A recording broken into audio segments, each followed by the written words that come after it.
প্রতিদিন সকালবেলা পাখির বাসা থেকে দেখবেন পাখিগুলো খালি পেটে বের হয়ে যায়। আপনাদের এই এলাকায় পাখির বাসা আছে? কি পাখির বাসা আছে? হ্যাঁ, সব পাখি আছে। তো সকালবেলা দেখবেন পাখির বাসা থেকে পাখিগুলো খালি পেটে বের হয়ে যায়। বিকেল বেলায় পাখিগুলোর ওদর ফুর্তি করে পেট ভর্তি করে আবার পাখির নিড়ে ফিরিয়ে দেয় কে? কারণ পাখিগুলো তাওয়াক্কুল করেছে কার উপর? পাখিগুলো তাওয়াক্কুল করে যদি পাখির নিড়েই বসে থাকতো, ওদের পেটে খাবার আসতো? কথা বলেন।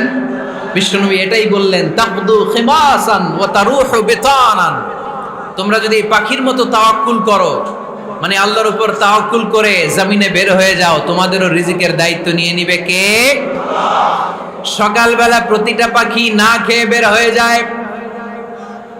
একটা পাখির পেটের ভেতরে কোনো দানা পানি নাই, কিন্তু আল্লাহর উপর তাওয়াক্কুল করে পাখিগুলো যখন বের হয়ে যায়, বিকেল বেলা পেট ভর্তি করে ওদর ভর্তি করে আবার পাখির নিরে পাখিগুলোরে ফিরিয়ে দেয় কে? পাখিগুলো কি আমাদের মতো খাবার জমা করে রাখতে পারে? আমরা তো 7 দিনের বাজার একবারে করে ফ্রিজে রাখি। পাখিদের ফ্রিজ আছে না? আছে। আমাদের অতিরিক্ত টাকা হলে আমরা ব্যাংকে ব্যালেন্স করে রাখতে পারি, অ্যাকাউন্ট করে রাখতে পারি। পাখিরাও তো অ্যাকাউন্ট করে রাখে না? না, প্রতিদিন না খেয়ে বের হয়। কালকে ওই পাখিটা কি খাবে, কোন জায়গা থেকে তার রিজিকের ব্যবস্থা হবে, আল্লাহ ছাড়া কেউ জানে। এটার নাম তাওয়াক্কুল। এটার নাম কি? আমাদের সাধ্যের, আমাদের ক্যাপাসিটি, আমাদের ক্যাপাবিলিটির সবটুকু করে আমরা তাওয়াক্কুল করি একজনের উপর। চিল্লায় বলেন, তিনি কে? এজন্য ইসলাম আমাদেরকে শিখায়, সালাত যখন শেষ বের হয়ে যাও, কাজে নেমে পড়ো। কাজে কোনো লজ্জা নাই, পরিশ্রমে কোনো লজ্জা আছে? যিনি রিক্সা চালায় এতে তার কোনো লজ্জা আছে? দিনমজুর, কুলি, ঠেলা গাড়ি চালায়, ছোট্ট ব্যবসা করে, এতে কোনো লজ্জা আছে? লজ্জা নাই। খেয়াল রাখবেন, লজ্জা হচ্ছে অলসতায়। লজ্জা কিসে? বিষ্ণু ঈসা ইসলাম বলেছেন, মা আকালা আহাদুন তুআমান কাত্তু খায়রুম মিন আইয়াকুলা মিন আমালি ইয়াদি। নিজ হাতে উপার্জিত খাবারের চেয়ে, অর্থের চেয়ে শ্রেষ্ঠ খাবার পৃথিবীর কোনো মানুষ কোনোদিন ভক্ষণ করে নাই। চিল্লায় এখন সুবহানাল্লাহ। শ্রেষ্ঠতম খাবার নিজ হাতে উপার্জিত খাবার। ঘাম জড়িয়ে যে অর্থ উপার্জন করা হয়, যে ইনকাম করা হয়, এটা হালাল। আর হালাল খেয়ে দোয়া করলে কবুল করে কে? এজন্য খেটে খাওয়া মানুষ, শ্রমজীবী মানুষ আর মেহনতি মানুষদেরকে বিশ্বনবী খুব ভালোবাসতেন। তারা বিশ্বনবীর বন্ধু, আর বিশ্বনবী ছিল তাদের বন্ধু। সুবহানাল্লাহ পড়েন। এত ভালোবাসতেন বিশ্বনবী খেটে খাওয়ার মেহনতি মানুষদেরকে। সব সময় বিষ্ণু ইসলাম তাদের জন্য দোয়া করতেন। এজন্য যারা খেটে খায় তারা কপালওয়ালা, তারা মুস্তাজাবুদ দাওয়া। তারা কি? মুস্তাজাবুদ দাওয়া মানে এমন ব্যক্তি যে ব্যক্তি দোয়া করতে দেরি হয় কিন্তু দোয়া কবুল হতে দেরি হয় না। আপনারা এখানে ব্যবসা করেন কে কে? দেখি তো, হাত তুলেন তো। ব্যবসা, মাশাআল্লাহ, অনেক ব্যবসায়ী আছে তো দেখি। আচ্ছা, হাত নামান। চাকরি করেন কে কে? চাকরি, চাকরিও তো অনেক করে দেখি। হাত নামান। প্রবাসী, ছুটিতে দেশে আসছেন? হুজুর আমি আছি। কই? আপনি দেখতে আসছেন? মাশাআল্লাহ। কোন দেশে থাকেন? সৌদি আরব। আলহামদুলিল্লাহ। সৌদিতে ভাল লাগে নাকি সৌদি স্বপ্নের দেশ, খাটতে খাটতে জীবন শেষ? ইনশাআল্লাহ। আচ্ছা, ইউনিভার্সিটির স্টুডেন্ট আছো কারা কারা দেখি? মাশাআল্লাহ, হাত নামাও। ক্লাস 5 থেকে ইন্টারমিডিয়েট পর্যন্ত পড়াশোনা করতেছো, অথবা দাখিল আলিম পর্যন্ত, কারা কারা দেখি? মাশাআল্লাহ, হাত নামাও, হাত নামাও। একবারও যারা হাত তোলেন না, এবার তারা হাত তোলেন। আন্নারা কি করেন? হ্যাঁ, বেকার।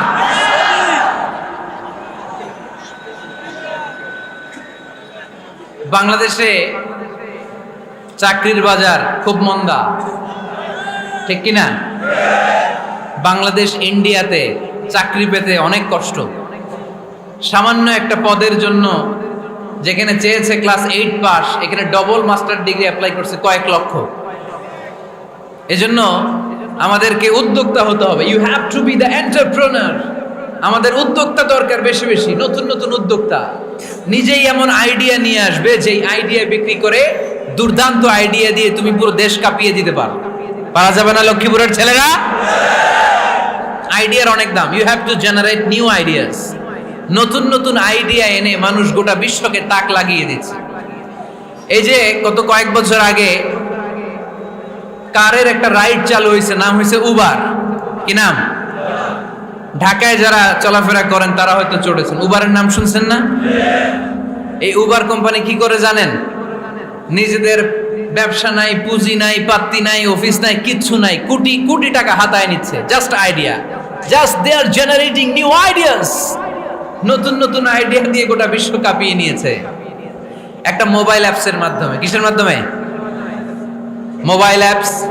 একটা কোম্পানি খুলেছে, গোটা বিশ্বের সব প্রাইভেট কারওয়ালারা ওইখানে রেজিস্ট্রেশন করে আপনি মোবাইলে কোথায় যাবেন, কোত্থেকে যাবেন লিখবেন, গাড়ি আপনার বাড়ির সামনে এসে হাজির। তার একটা পার্সেন্টেজ ওই উবার কোম্পানি পায়।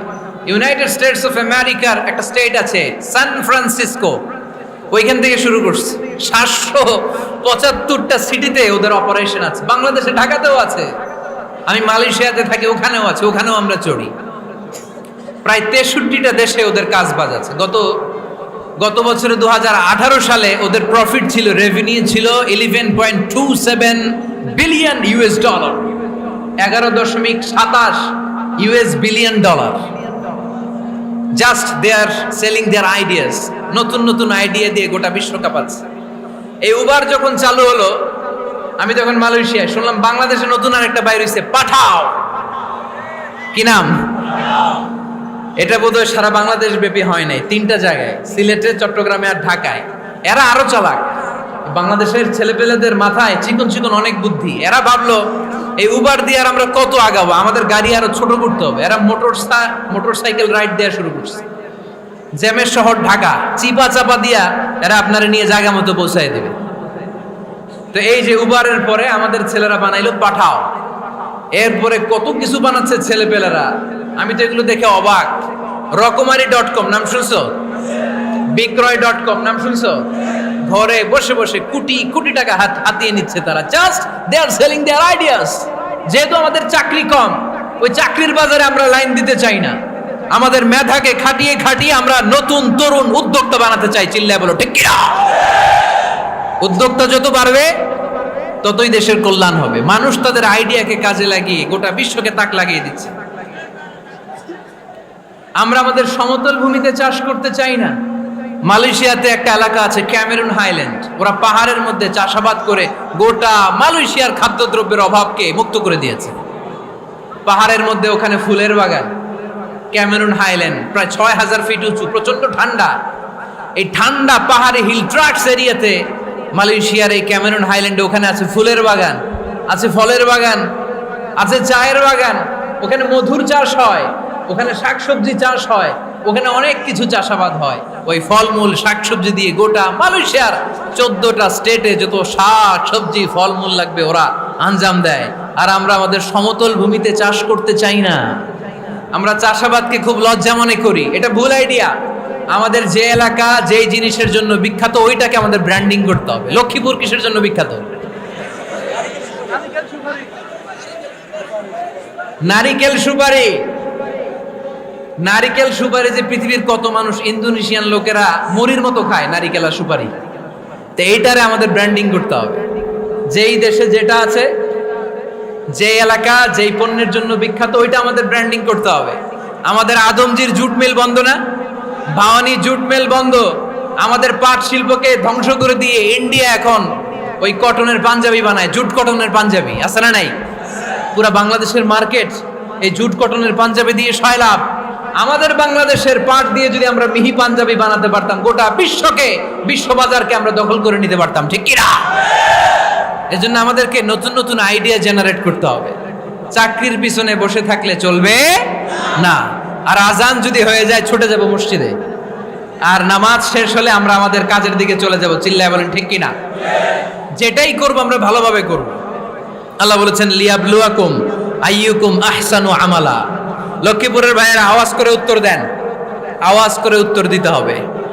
জান্নাতে যেতে হলে 100তে কত নাম্বার পেতে হবে? হ্যাঁ, হয় নাই। 51। কি নাম তোমার? হ্যাঁ, ফরহাদ। জান্নাতে যেতে হলে 100তে আমার দরকার 51। 100তে কত লাগবে? ফাআম্মা মান সাকুলাত মাওয়াজিনুহু ফাহুয়া ফি আইশাতির রাদিয়া। সেদিন মিজানের পাল্লা যার ভারী হয়ে যাবে সে আনন্দ উৎসবে থাকবে। তো মিজানের পাল্লা ভারী হওয়ার জন্য 100তে আমার কত পাওয়া লাগবে? কত পাওয়া লাগবে? 51 পেলেই হয়ে যাবে। এজন্য আল্লাহ বলছেন লিয়াবলুয়াকুম আইয়ুকুম আহসানু আমালা। যেটাই করবে ভালোভাবে করবে। আল্লাহ এটা পরীক্ষা করতে চান যে আমরা ভালোভাবে কে কতটুকু আমল করেছি। যারা আরবি বোঝেন আলেম ওলামা আপনারা জানেন এখানে আল্লাহ বলেননি লিয়াবলুয়াকুম আইয়ুকুম আকসারু আমালা। আল্লাহ এটা দেখতে চান যে তোমাদের মধ্যে থেকে কে বেশি আমল করে। এটা বলছে আল্লাহ? বলে নাই। আল্লাহ বলেছে লিয়াবলুয়াকুম আইয়ুকুম আহসানু আমালা, যে ভালো করে করে। এজন্য আমরা যাই করি না কেন কি করে করব? আওয়াজ করে বলতে হবে। কেমন করে করব? যে কোনো কাজ করো না ভাই, যে কোনো কাজ করো তা যেন হয় সবার চেয়ে সবচেয়ে সুন্দর। পড়েন, যে কোনো কাজ করো না ভাই, যে কোনো কাজ করো তা যেন হয় সবার চেয়ে সবচেয়ে সুন্দর। পড়েন, যে কোনো কাজ করো না ভাই, যে কোনো কাজ করো তা যেন হয় সবার চেয়ে সবচেয়ে সুন্দর। হোক না সেটা পড়া লেখা, রঙের ভাষায় ছবি আঁকা। পড়েন, হোক না সেটা পড়া লেখা, রঙের ভাষায় ছবি আঁকা। হোক না সেটা সামান্য কাজ কিংবা মহত্তর, তা যেন হয় সবার চেয়ে সবচেয়ে সুন্দর। যে কোনো কাজ করো না ভাই, যে কোনো কাজ করো তা যেন হয় সবার চেয়ে সবচেয়ে সুন্দর। চিৎকার করে বলেন ঠিক কিনা? আমরা যেটাই করি না কেন এটা ভালো করে করার দরকার আছে না নাই? এজন্য কাজে আর শ্রমে কোনো লজ্জা নাই। লজ্জা হচ্ছে অলসতায়। লজ্জা কিসে?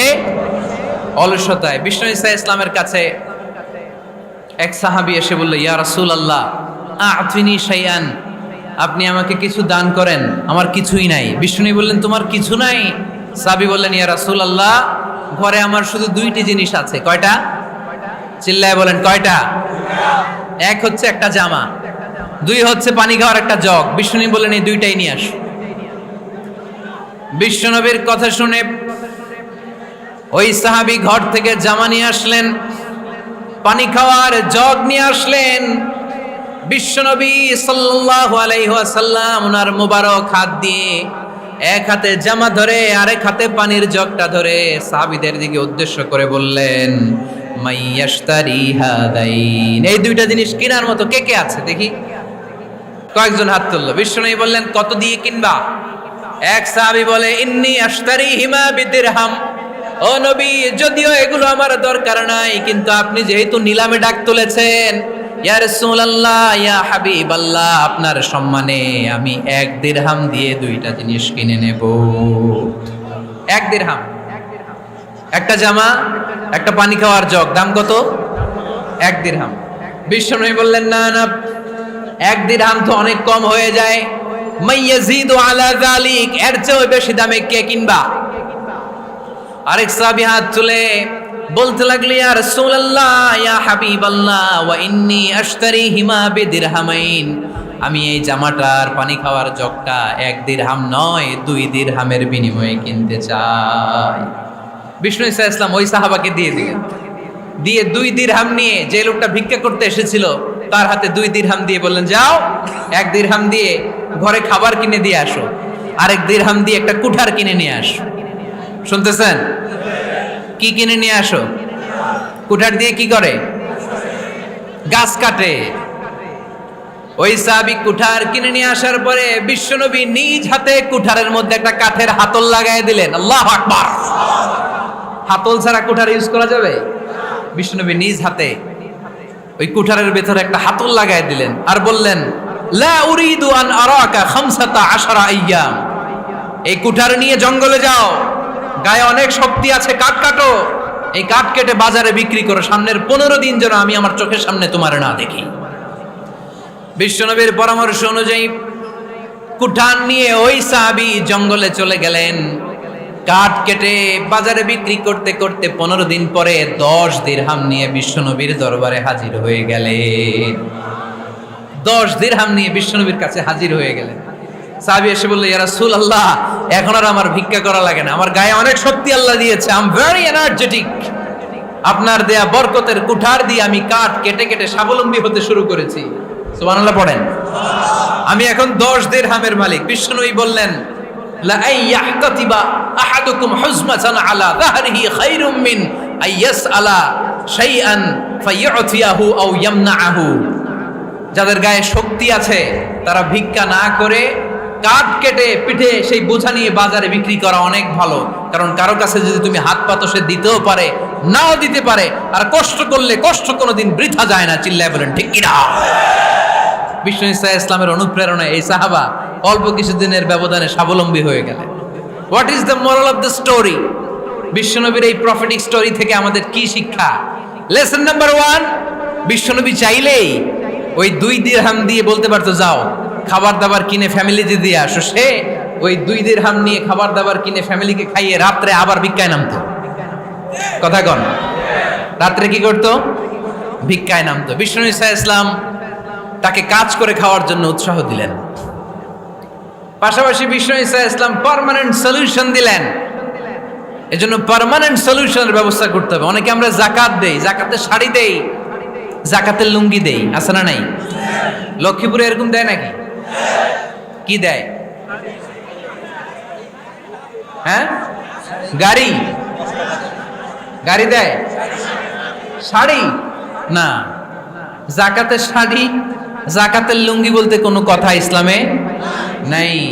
এগুলো খুব কম দামি শাড়ি, যাদেরকে এগুলো দেয়া হয় তাদেরকে অপমান করা হয়, ঠিক কি না? আল্লাহ বলেছেন, ওয়ালাকাদ কাররামনা বানি আদম, I have dignified the status of the sons of Adam. আমি আদমের সব সন্তানদেরকে সম্মানিত করেছি। সুবহানাল্লাহ পড়েন। আপনাদের চেয়ে সম্মানিত কেউ আছে? মানুষের চেয়ে সম্মানিত গোটা বিশ্বে আর কোনো মাখলুকাত আছে? নাই। এজন্য যাকাতের শাড়ি দেয়া যাবে না, যাকাতের লুঙ্গি দেয়া যাবে না। যাকাতের শাড়ি আপনারা দেখছেন, এটারে একবার ধোয়ার পরে দ্বিতীয়বার পরা যায় না। মশারি কি পাতলা, এর চেয়েও পাতলা। এই জন্য যাকাতের শাড়ি, যাকাতের লুঙ্গি বলতে ইসলামে কোনো পরিভাষা নাই। আপনাকে স্বাবলম্বী করে দেওয়ার চেষ্টা করতে হবে। যারা লক্ষ্মীপুর জেলায় বিজনেস ম্যাগনেট আছেন, তারা একসাথে হয়ে একটা স্ট্রং যাকাত ম্যানেজমেন্ট প্ল্যাটফর্ম করতে পারে, যেখান থেকে আপনারা বিভিন্ন থানায়, বিভিন্ন গ্রামে বাছাই করে করে কিছু ভাইদেরকে যাকাত দিতে পারেন স্বাবলম্বী করার উদ্দেশ্যে। যেই ফ্যামিলিকে আছে, কি নাম এটার? পল্লী উন্নয়ন ক্লাব। মাশাআল্লাহ, যাকাত ফান্ড দিয়ে বিদেশে লোক পাঠায়। এর চেয়ে সুন্দর পদ্ধতিতে যাকাত বিতরণ আর হতে পারে? যেই লোকটাকে, যেই ছেলেটাকে বিদেশে পাঠানো হয়েছে, ওই ফ্যামিলিটা আর কোনোদিন যাকাতের শাড়ি নেওয়ার জন্য লাইনে দাঁড়াবে? যেই ছেলেটাকে ওনারা অস্ট্রেলিয়ান গাভী কিনে দিছে, দুধ বিক্রি করে যেই ফ্যামিলিটা স্বাবলম্বী হতে শুরু করেছে, তারা আর কোনোদিন যাকাতের লাইনে যেয়ে দাঁড়াবে না। এজন্য যাকাত দিতে হবে স্বাবলম্বী করার জন্য। ইসলাম আমাদেরকে এটাই শিখিয়েছে, কাজ করে খেতে হবে। কাজে লজ্জা নেই, লজ্জা হচ্ছে অলসতায়। লজ্জা কিসে? আজকের আলোচনা থেকে এটা মুখস্থ করে নিতে হবে, কাজে লজ্জা নেই। লক্ষ্মীপুরের ইয়াংস্টারেরা শ্রমে লজ্জা নেই, পরিশ্রমে লজ্জা নেই, লজ্জা অলসতায়। লজ্জা কিসে? আরো জোরে। নবীরা কি এমনি এমনি বসে বসে খাইছে? কঠিন পরিস্থিতিতেও নবীরা পরিশ্রম করে উপার্জন করা লেগেছে, ঠিক কিনা? সাইয়েদনা মারিয়াম আলাইহিস সালাম, যার নামে আল্লাহ তাআলা কোরআনে একটা সূরা দিলেন, উনি পৃথিবীতে এমন একজন মহিয়সী নারী, যেই নারীর গর্ভে, যেই নারীর পেটের ভেতরে স্বামীর স্পর্শ ছাড়া সন্তান দিয়েছে কে? সাইয়েদনা ঈসা আলাইহিস সালাম পেটে আসলেন। মারিয়াম আলাইহিস সালাম লজ্জা পেলেন। হায় হায়, কেমন করে এলাকাবাসীদের কাছে আমি আমার মুখ দেখাবো? বিয়ে করি নাই, স্বামী নাই, বিয়ে হয় নাই, স্বামী নাই, কিন্তু পেটে সন্তান চলে এসেছে। হায় হায়, এলাকায় কেমনে মুখ দেখাবো? লজ্জায় পড়ে মারিয়াম আলাইহিস সালাম এলাকা থেকে চলে গেলেন। কি অবাক করে কাণ্ড! বাচ্চা ভূমিষ্ঠ হওয়ার জন্য, বড় হওয়ার জন্য 6 মাস 7 মাস লাগে নাই, পেটে বাচ্চা আসার সাথে সাথে বাচ্চাটারে বড় করে দিয়েছে কে? সাইয়েদাতুনা মারিয়াম আলাইহিস সালাম এবার বসে পড়লেন, বুঝতে আরম্ভ করলেন প্রেগন্যান্সির পেইন উঠেছে, হঠাৎ করে পেট থেকে বাচ্চা ভূমিষ্ঠ হয়ে যাওয়ার পরে উনি কাঁপতে আরম্ভ করলেন, ক্ষুধার চোটে, খাবার কিছু নাই, সামনে ঝর্ণা, উপরে একটা খেজুর গাছ। সাইয়েদনা ঈসা আলাইহিস সালামকে কোলে নিয়ে মারিয়াম আলাইহিস সালাম মনে মনে ভাবে, হায় রে, কেউ যদি একটু খেজুর পেড়ে দিত, এই ক্ষুধার মুহূর্তে আমি খেজুর খেয়ে পেটের ক্ষুধা নিবারণ করতাম। রব্বুল আলামিন মারিয়ামকে উদ্দেশ্য করে আয়াত নাজিল করে দিলেন, ওয়া হুজ্জি ইলাইকি বিজিযিন নাখলাতি তুসাকিত আলাইকি রতবান জানিয়া। কোরআন সাক্ষী, হুজ্জি ইলাইকি বিজিযিন নাখলা, এর মানে হচ্ছে মারিয়াম কেউ পেড়ে দিবে না, একটু কষ্ট করে হাতটা উঁচু করে খেজুরের ডালা ধরে ঝাঁকুনি মারো, টস টসে কাঁচা পাকা খেজুর নিচের দিকে পড়বে, তারপর তুমি তুলে খাবে। সুবহানাল্লাহ পড়েন। আল্লাহ চাইলে অটোমেটিক্যালি কারামাত হিসেবে খেজুরগুলো নিচে ফেলতে পারতেন না? কথা কন, খেজুরগুলো অটোমেটিক্যালি নিচের দিকে পড়ছে? পড়ে নাই। আল্লাহ শিক্ষা দিয়েছে, যেই পরিস্থিতিতে থাকো না কেন, তোমাকে শ্রম ব্যয় করে, কষ্ট করে তোমার উপার্জন করতে হবে, রিজিকের বন্দোবস্ত করতে হবে। চিল্লায় বলেন ঠিক কিনা? ইসলাম আমাদেরকে এটাই শিখিয়েছে, কাজে লজ্জা নাই।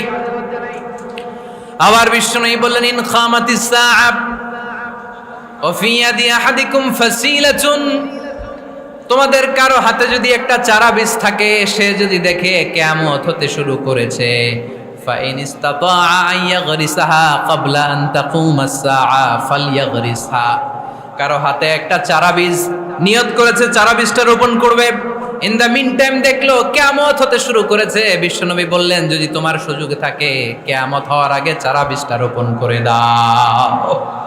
কথা বুঝতে পেরেছেন? আপনার হাতে একটা চারা বীজ, আপনি প্ল্যান করেছেন এই চারা বীজটা রোপণ করবেন, ইন দ্য মিন টাইম দেখলেন কি হওয়া শুরু হয়েছে, ইযা জুলজিলাতিল আরদু জিলজালাহা, দ্য বিগেস্ট আর্থকোয়েক, ভূমিকম্প শুরু হয়েছে, কিয়ামত হয়ে যাবে। বিশ্বনবী বললেন, কিয়ামত হইতেছে ওদিকে, আর তোমার হাতে যদি চারা বীজ থাকে, দেরি করো না, কিয়ামত তোমার কাছ পর্যন্ত আসার আগে সুযোগ পেলে চারা বীজটা রোপণ করে দাও।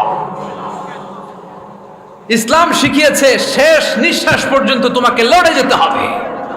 এই পৃথিবীতে কেউ কাউকে জায়গা করে দেয় না, জায়গা করে নিতে হয়। এই পৃথিবীটা, the life is not a bed of roses, এটা ফুল বিছানো কোনো ফুলসজ্জা নয়, এটা কণ্টকাকীর্ণ। কেউ আপনার স্পেস করে দিবে না, কেউ আপনাকে সুযোগ করে দিবে না, কেউ আপনার জায়গা করে দিবে না, বরং আপনি জায়গা করে নিলে টাইনা নিচে নামাবে। কথা বলেন? এজন্য কখনো অলসতাকে স্থান দেয়া যাবে। রসুল বাত্তালি দুক্কানু শয়তান, অলস মস্তিষ্ক শয়তানের আড্ডা। অলস যদি কেউ থাকে, এটারে টেনে বেঁধে কাজে নামাবেন, পারা যাবে? আলহামদুলিল্লাহ, লক্ষ্মীপুরে এরকম অলস ছেলে পেলে নাই।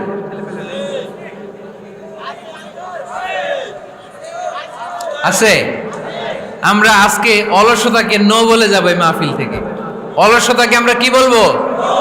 আওয়াজ করে বলতে হবে, অলসতাকে কি বলবো আমরা?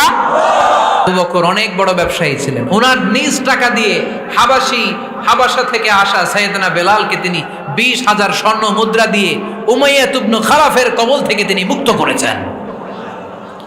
সাইয়েদনা উসমান যুন্নুরাইন বড় ব্যবসায়ী ছিলেন, নিজের টাকা দিয়ে মদিনার মুসলমানেরা পানি খেতে পারে না, বিইরে রুমা নামে একটা কুয়া ছিল, এই কুয়ার মালিক ছিল ইহুদি। মুসলমানেরা পানি খেতে গেলে এসে বকা দিত, পানি খেতে দিত না। বিশ্বনবী বললেন, আমার সাহাবীদের মধ্যে এমন কি কেউ নাই নিজের অর্থায়নে বীরে রুমা কিনে মুসলমানদেরকে দিয়ে দিবে? সাইয়েদনা উসমান যুন্নুরাইন বলল, ইয়া রাসূলুল্লাহ, আপনার খেদমতে আমি হাজির। মুহূর্তের মধ্যে সাইয়েদনা উসমান যুন্নুরাইন নিজের অর্থায়নে বীরে রুমাটা কিনে মুসলমানদের জন্য সদকা করে দিয়েছে। তো ব্যবসা না করলে, কর্মঠ না হলে, উপার্জন না হলে সদকা করা যাবে? চিল্লায় বলেন, করা যাবে? সুনানে তিরমিজির বর্ণনা, বিষ্ণু ঈসা ইসলাম মক্কা থেকে যত সাহাবারা হিজরত করে মদিনায় এসেছে, মদিনাতে কোনো না কোনো সাহাবার সাথে বিশ্বনবী ভ্রাতৃত্বের বন্ধনে আবদ্ধ করে দিয়েছে। সুবহানাল্লাহ পড়েন। এজন্য মক্কা থেকে যারা এসেছে এদেরকে বলে মুহাজির, এদেরকে কি বলে? আর মদিনায় যারা ছিল এদেরকে বলে আনসার, এদেরকে কি বলে? আওয়াজ করে উত্তরে দিবেন। মক্কা থেকে যারা এসেছে তাদের নাম মুহাজির, আর যারা মদিনার সাহাবী তাদের নাম আনসার। আজকে এই মাহফিলে লক্ষ্মীপুর এর বাইরে থেকে কারা কারা আসছেন দেখি?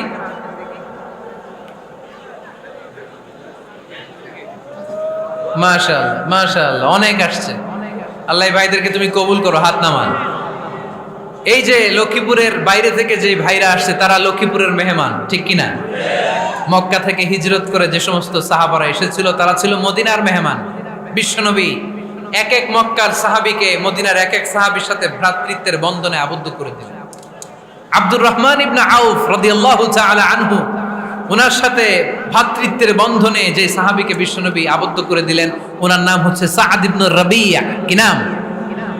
মদিনার অনেক বড় ব্যবসায়ী। বিশ্বনবী বললেন, ও আব্দুর রহমান ইবনে আউফ, সম্পদ ছেড়ে দিয়ে, পরিবার ছেড়ে দিয়ে, স্থাবর অস্থাবর সব ছেড়ে দিয়ে আল্লাহ রাসূলের ভালোবাসায় মক্কা থেকে মদিনায় এসেছো। মদিনায় তোমার চিন্তা নাই, সাদ ইবনুর রবিকে আমি তোমার ভাই বানিয়ে দিলাম।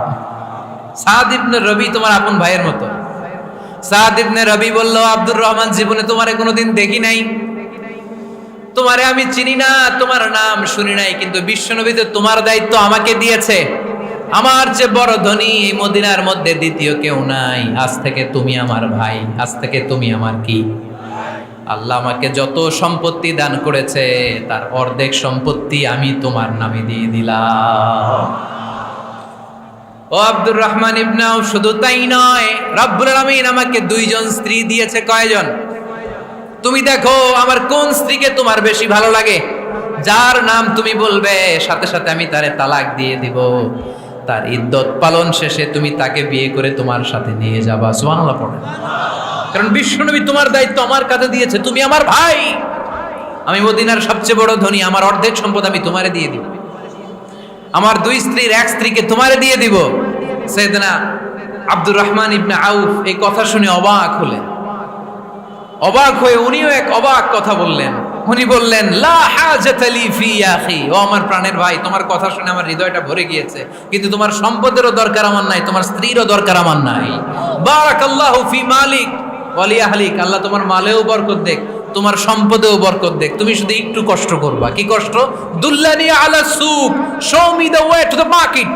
তুমি মদিনায় কোনো মার্কেট আছে কিনা, শপিং মল আছে কিনা, ব্যবসা প্রতিষ্ঠান আছে কিনা আমারে দেখায় দাও। সুবহানাল্লাহ পড়ে। আমরা হইলে কি করতাম? লক্ষ্মীপুরে যারা আসছে এদের একজনকে যদি বলা হয়, ভাই আপনি এখন থেকে লক্ষ্মীপুরের ভাই, আমার অর্ধেক সম্পদ আপনারে দিয়ে দেব, কি করবে? পায়ের উপর পা তুলে খাবে আর বলবে, কি আনন্দ আকাশে বাতাসে, ঠিক কিনা? এরপর যদি বলি, ভাই আমার দুই বউ যেটারে সুন্দর লাগে বলেন তালাক দিয়ে দেই, নিয়ে যান, কি বলবে? কি আনন্দ আকাশে বাতাস। আল্লাহ রাসূলের সাহাবী আব্দুর রহমান ইবনে আউফ বললেন, লা হাজাতা লি ফি, আমার দরকার নাই। দুল্লানি আলা সুক, just show me the way to market, এখানে মার্কেট কই আছে দেখায় দাও। অবাক হয়ে গেলেন সাদ বিন রবি, বললেন, ও আব্দুর রহমান ইবনে আউফ, ঠিক আছে, তুমি যদি নিতে না চাও তোমারে আমি জোর জবরদস্তি করব না। শুনে রাখো, মদিনাতে ইহুদিদের কয়নুকার একটা বাজার আছে। এই কথা বলার সাথে সাথে আব্দুর রহমান ইবনে আউফ চলে গেলেন। এর পরের দিন অল্প কিছু পনির আর ঘি দিয়ে ব্যবসা শুরু করলেন। পনির আর ঘিয়ের ব্যবসা করতে করতে করতে করতে ব্যবসায় তিনি এত লাভ করলেন, উনি বললেন, আমি যদি কখনো মদিনার বালুর মধ্যে হাত দিতাম ওই বালুটারও সোনা বানায় দিত কে? দুল্লানি আলা সুক। লক্ষ্মীপুরের কর্মঠ যুবক ভাইরা, এই আব্দুর রহমান ইবনে আউফ আমাদের প্রেরণা। উনি অন্যের ঘাড়ে পাড়া দিয়ে খেতে চায় নাই, আরেকজনের উপর ডিপেন্ডেন্ট বা নির্ভরশীল হতে চায় নাই। তিনি স্বাবলম্বী হওয়ার শিক্ষা, লেসন কিয়ামত পর্যন্ত গোটা বিশ্বের যুবকদের জন্য রেখে গিয়েছে। চিল্লায় বলো ঠিক কিনা? দুল্লানি আলা সুক, show me the way to market. Market কোথায় দেখাও। পনির আর ঘি নিয়ে ব্যবসা করতে করতে কয়েক মাসের ব্যবধানে ইতিহাস সাক্ষী সাইয়েদনা আব্দুর রহমান ইবনে আউফ মদিনার বিশাল বড় বিজনেস ম্যাগনেটে পরিণত হয়ে গেলেন। চিল্লায় পড়েন আল্লাহু আকবার। এজন্য ব্যবসার ভিতরে বরকত ঢুকিয়ে দিয়েছে কে? বিষ্ণু বললেন, আত-তাজিরা সাদুকাল আমিন মা'আন নাবিয়্যিন ওয়াস সিদ্দীকিন ওয়াশ শুহাদাই ওয়াস সালিহিন। আমানতদার ব্যবসায়ী তারা সাধারণ কোনো মানুষ নয়, কিয়ামতের দিন নবীদের সাথে হাসর হয়ে যাবে। আপনারা যারা ব্যবসা করেন, এটা সাধারণ বিষয় নয়। বিষ্ণু সাল্লাল্লাহু আলাইহি ওয়াসাল্লাম নিজেও ব্যবসায়ী ছিলেন। ওনার জীবনের প্রথমে তিনি খাদিজা রাদিয়াল্লাহু তাআলা আনহার ব্যবসার স্টাফ হয়ে কাজ শুরু করেছেন, এরপর নিজে ব্যবসা শুরু করেছেন। এরপরে খাদিজাতুল কুবরা রাদিয়াল্লাহু তাআলা আনহা সব সম্পত্তি বিয়ের পরে বিশ্বনবীর পায়ের সামনে ঢেলে দিয়েছেন। বললেন, ইয়া রাসূলুল্লাহ, এই সম্পদ আমি আপনাকে দিয়ে দিলাম, আপনি ইচ্ছামতো দিনের প্রয়োজনে খরচ করেন। সুবহানাল্লাহ পড়েন। এজন্য বিষ্ণু ঈসা ইসলাম আমাদের জন্য উপমা, আব্দুর রহমান ইবনে আউফ আমাদের জন্য উপমা। যারা ব্যবসা করেন তারা বিষ্ণু ঈসা ইসলামের সুন্নাহ পালন করছেন। আত-তাজির আস-সাদুক আল-আমিন, বিষ্ণুই বললেন সত্যবাদী আমানতদার ব্যবসায়ী, যে ব্যবসা করতে যে মিথ্যা কথা বলে না। অনেক ব্যবসায়ীরা আছে পণ্য চালানোর জন্য মিথ্যা কথা বলে আর কসম কাটে, আছে না নাই? আহা, এমনটা করা যাবে? সকালবেলা স্ত্রীরে বলে, এই গরুগুলা বিক্রি করবো, তুই একটা দাম কত কমো? স্ত্রীরে শিখাই দিচ্ছে এই গরুর দাম তুই 40,000। তো বউ বলে ঠিক আছে, দাম কইলাম 40,000। তো এরপরে বাজারে যখন গরু বিক্রি করতে যায়, একজন যখন বলে যে ভাই এটা 30,000 টাকা দিয়ে কিনবো, কয় ভাই আল্লাহর কসম সকালে একজন 40,000 দাম কইছে, আমি দেই নাই। আছে না নাই? কৌশল করে, বউরে শিখাইছে সকালে, কই তুই দাম কর 40,000। তো বাজারে যে সকালে একজন দাম করছে, দাম করে কইছে 40,000 দেই নাই, আপনারা 30,000 কেমনে দেই? এরকম ডাকাইত আছে না নাই? আলহামদুলিল্লাহ লক্ষ্মীপুরে এরকম লোকজন নাই। আরে নাই, আমি কই নাই, এরা কই আছে। লক্ষ্মীপুরের মানুষ খুব ধার্মিক, আমি জানি। লক্ষ্মীপুর, নোয়াখালী, ফেনী এই বেল্টের লোকজন খুব আল্লাহওয়ালা। এদের মধ্যে আল্লাহওয়ালার সংখ্যা বেশি, এখানে আলেম ওলামা বেশি, এখানে মসজিদ মাদ্রাসা বেশি। এই জন্য এই জেলাগুলোতে আল্লাহর রহমতও বেশি। আল্লাহ তুমি এই জেলার ছেলেবেলাদেরকে, এই জেলার লোকদেরকে তুমি কবুল করো, মা বোনদেরকে তুমি কবুল করো। সম্মানিত ভাইয়েরা, এজন্য আজকের মাহফিল থেকে আমরা যেটা শিখলাম সেটা হচ্ছে পরিশ্রমে কোনো লজ্জা আছে? আমরা কাজ করে খাবো, ঠিক কিনা? Never under estimate any job. যুবক ভাইয়েরা, লক্ষ্মীপুরের যুবক ছেলেরা শুনতেছ? এরকম আওয়াজ করতে হবে, কান খাড়া করে শোনো। Never under estimate any job. কোন চাকরিকে ছোট করে দেখা যাবে whether it's small or big, you don't care. এটার কেয়ার করা যাবে না। ছোট্ট চাকরি পাইলে ঢুকে যাবা, বড় অফার আসলে পরে ঢুকবা। এটা ছোট কাজ, এটা হোটেলের ওয়েটার, এটা ছোট্ট স্টাফ, এটা কেরানি না। কাজ কাজই, কাজের মধ্যে কোনো ছোট বড় নাই।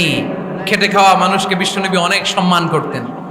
বিষ্ণু ঈসা ইসলাম খেটে খাওয়া মানুষদেরকে এত ভালোবাসতেন, বিদায় হজের মতো এত গুরুত্বপূর্ণ ভাষণও এই মেহনতি মানুষদের কথা বাদ যায়নি। সুবহানাল্লাহ পড়বেন না? দিনটা ছিল জুমাবার। বিষ্ণু ঈসা ইসলাম আরাফাতের ময়দানে দাঁড়িয়ে ঐতিহাসিক একটা ভাষণ দিলেন। এই ভাষণের নাম হলো বিদায় হজের ভাষণ। এই বিদায় হজের ভাষণেও খেটে খাওয়া মানুষের কথা বিশ্বনবী বাদ দেয় নাই। বিশ্বনবী বলেছেন, আরিক্কাকুম, খবরদার, অধীনস্থ কর্মচারীদের সাথে খারাপ আচরণ করো না। আতঈমুহুম মিম্মা তাকুলুন ওয়াকসুহুম মিম্মা তালবিসুন। খবরদার, মনে রেখো, তোমরা যা খাবে তোমাদের অধীনস্থ কর্মচারীদেরও তা খাওয়াবে, তোমরা যা পড়বে তাদেরও তা পড়াবে। বিশ্বনবী শেষ নিঃশ্বাস ত্যাগ করে যাওয়ার আগে যেই কয়েকটা কথা বলেছিলেন তার মধ্যে মেহনতি মানুষদের জন্য কথা আছে না রাই? বিষ্ণু ঈসা ইসলাম যখন শেষ নিঃশ্বাস ত্যাগ করবেন, তিনি বলেছিলেন, আসসালাত আসসালাত, উম্মতেরা নামাজ নামাজ নামাজ ছেড়ে দিও না, নামাজ তরক করো না, নামাজ কাজা করো না। আর বলেছিলেন, ওমা মালাকাত আইমানুকুম, অধীনস্থ কর্মচারীদের সাথে খবরদার খারাপ আচরণ করো না। যারা কর্মচারীদের সাথে খারাপ আচরণ করে, যারা মানুষের কাছ থেকে শ্রম নিয়ে কাজ করিয়ে টাকা দেয় না, কিয়ামতের দিন তাদের বিরুদ্ধে মামলা দায়ের করবে কে? কে করবে? হাদিসে কুদসি সাক্ষী বিষ্ণু ঈসা ইসলাম বলেন, আল্লাহ তাআলা ফরমান, আনা খাসমুহুম সালাসাতুন আনা খাসমুহুম ইয়াউমাল কিয়ামা। তিন শ্রেণীর ব্যক্তির বিরুদ্ধে আল্লাহ বলেন, আমি নিজেই কিয়ামতের দিন মামলা দায়ের করব। I will be against them in the day of judgment. Three categories of people, I will be against them in the day of judgment. তিন শ্রেণীর লোক কিয়ামতের দিন তারা ছাড় পাবে না। আল্লাহ বলেন, আমি নিজেই তাদের বিরুদ্ধে মামলা দায়ের করব। এর মধ্যে এক শ্রেণীর লোক হচ্ছে রজুলুন ইস্তাআজারা আজীরান ফাস্তাউফা মিনহু ওয়া লাম ইউতি আজরা, একজন শ্রমিক ভাড়া করে তার কাছ থেকে কাজ নিয়েছে কিন্তু তার পারিশ্রমিক আদায় করে নাই। এরকম আছে না নাই? দাপট দেখায় ইউনিভার্সিটির ক্যান্টিনগুলোতে, ইউনিভার্সিটির ক্যান্টিনে যে খায় মাগার বিল দেয় না, এরকম টাকায় আছে নাই? চায়ের দোকানে চা খায় পরে দিমু, বিল দেয় না, আছে না নাই? দোকানে যে পণ্য কিনে বিল দেয় না, পরে দিমু, আছে না নাই? কিয়ামতের দিন আল্লাহ তোর এই মাস্তানি ছুটাবে, চিল্লা এখন ঠিক কিনা? আনা খাসমুহুম, আমি নিজেই তাদের বিরুদ্ধে মামলা দায়ের করব। কথাটা কার? এজন্য বিশ্বনবী বললেন, খবরদার, মেহনতি মানুষ, খেটে খাওয়া মানুষ, এদের দোয়া কবুল হয়ে যায়। আতুল আজিরা আজরাহু ক্বাবলা আন ইয়াজিফা আরাকুহু, খবরদার, বিশ্বনবী বললেন শ্রমিকের ঘাম শুকিয়ে যাওয়ার আগে তাদের পারিশ্রমিক মিটিয়ে দাও। বিশ্বনবীর বিখ্যাত হাদিস, আতুল আজিরা আজরাহু ক্বাবলা আন ইয়াজিফা আরাকুহু, শ্রমিকের ঘাম মাটিতে লাগার আগে, শুকিয়ে যাওয়ার আগে তাদের পারিশ্রমিক মিটিয়ে দাও। কেননা তারা যদি বদদোয়া করে তোমার জীবনকে জাহান্নাম বানিয়ে দিবে কে? বিষ্ণু ইসলাম সব সময় খেটে খাওয়া মানুষদেরকে আগলে রাখতেন।